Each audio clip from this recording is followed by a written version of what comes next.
The only way to solve a conflict at any level of society is to sit down face to face and talk about it. That's what I want people to remember. And welcome to Peacecast. I am U.S. Ambassador John W. McDonald, now retired. I'm absolutely convinced that peace is possible, even in this troubled world of 2014. For me, peace is real. Peace is worth it. It's worth it for you. It's worth it for the world. And it's time to speak out for peace. Speaking more personally now, what's peace to you? Well, that's a tough one. It really is, because peace is so many things.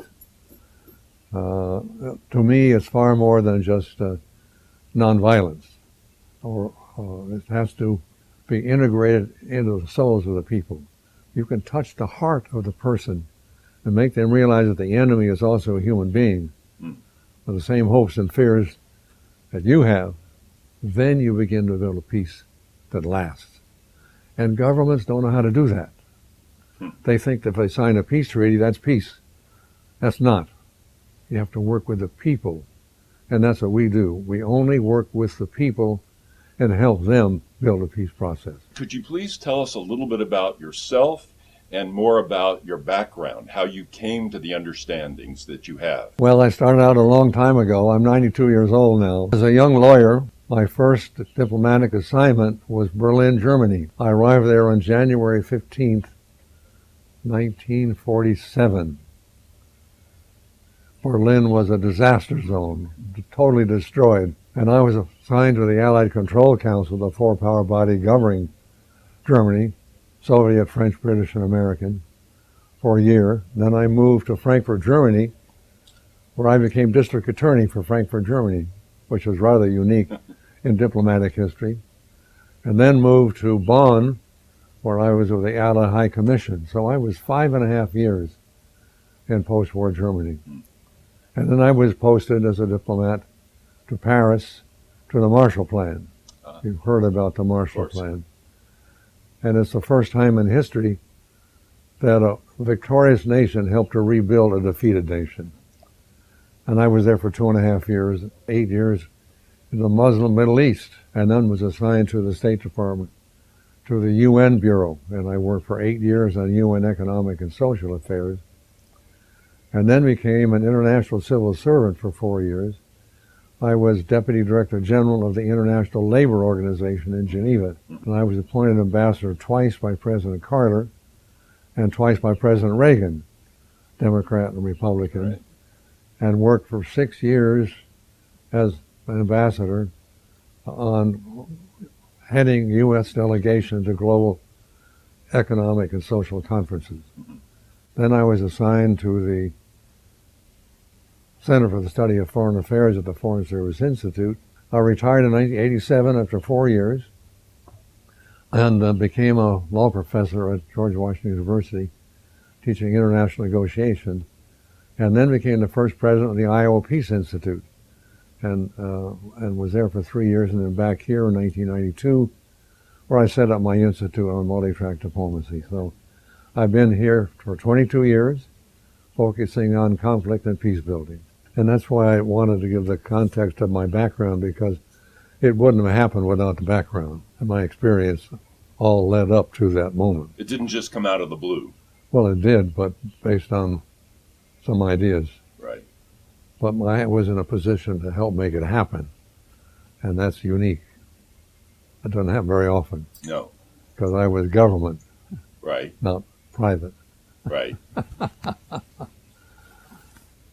And you'll be amused that when I say I didn't tell the State Department about this. I am amused. So you were moonlighting for peace. Exactly. Tell us a little more about what it took back at the time when you were initiating the International Day of Peace, now recognized by the United Nations. Well, that's quite a story. I was on the U.S. delegation to the General Assembly of the United Nations in 1981. And the ambassador from Costa Rica said, you know, my president wants to establish an international year of peace. But the General Assembly had decided a few years before that the odd number years would be for national focus on items like water and disability, and the regular years were international world conferences. So I said, let me look at my calendar and say where the next open year is open. And it was 10 years from there. And I told the ambassador, that's 10 years from now. He said, oh my God, my president won't be around by that time. And we had another conversation. He said, my president really wants to do something about peace. Can't you help? And I said, well, let me think about it. And then I said, how about an International Day of Peace? Oh, he said, that's a fantastic idea. I said, well, what I will do, I will write a little resolution that your president has to come up from Costa Rica, take my resolution, make it his resolution, and present it as his idea to the General Assembly of the United Nations, and I'm sure they will adopt it unanimously. And that's exactly what happened. And so in November of 1981, the General Assembly passed that resolution, making the International Day of Peace the opening day of the General Assembly, which is the third week of September. Right. That's what I had on my original resolution. Sure. And it started in 1982. So you make it sound like it was pretty easy once you put the right people together. Is that really how it happened? Absolutely right. You always have to get the right people together who get inspired to do the thing that you hope they'll do.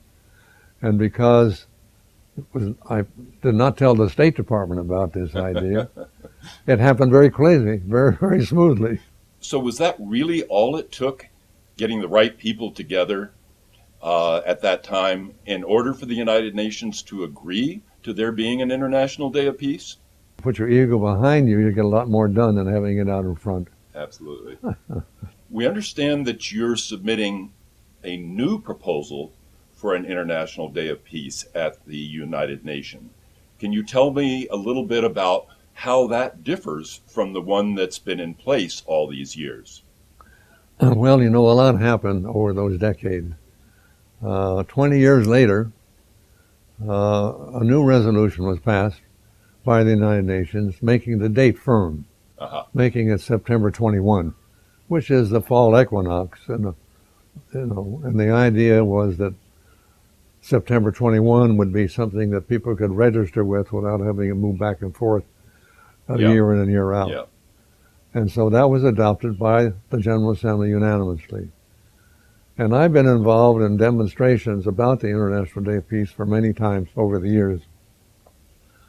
I remember speaking on the steps of the Lincoln Memorial one time on September 21 about the International Day of Peace. In 2006, we were able to organize a parade from here in Washington, D.C., down Massachusetts Avenue, from the mosque to the Indian Embassy, where there's a big statue of Gandhi.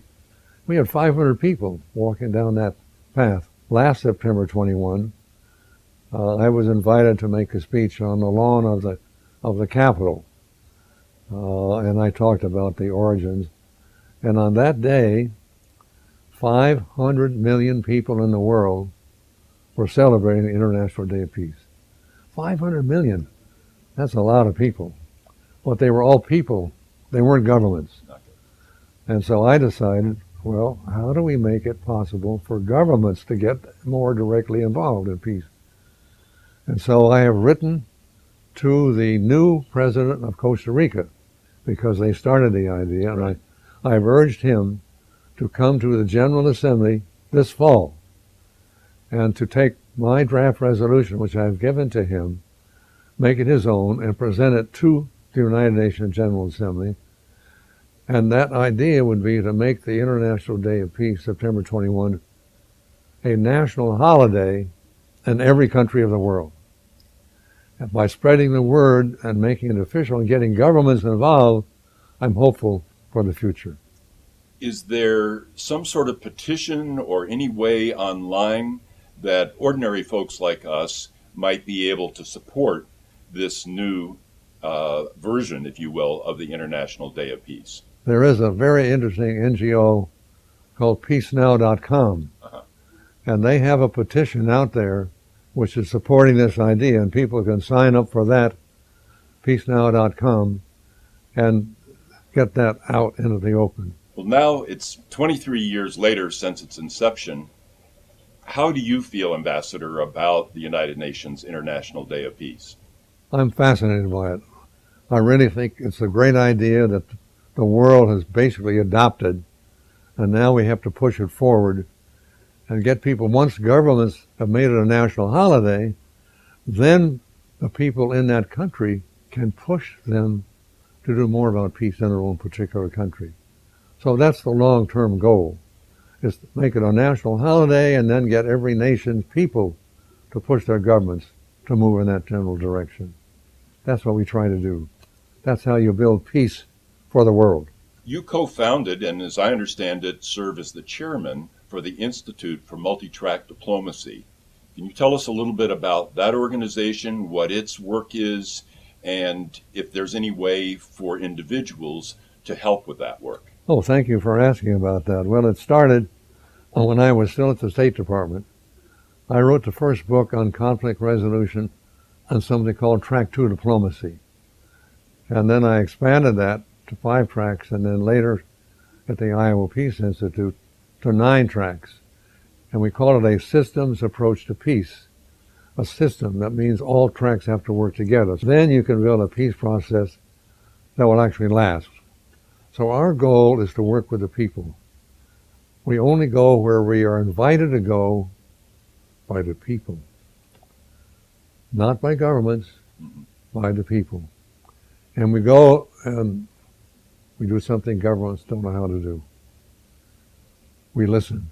And that's how the peace process is built. And then we ask people what their needs are. We don't tell them what their needs are. And we say we don't have money because we don't charge for our services overseas. We have to raise the money here to do the work overseas. And then when they say, yes, we want you, then we do something government don't do either. We make a 5-year commitment. It takes time to build peace.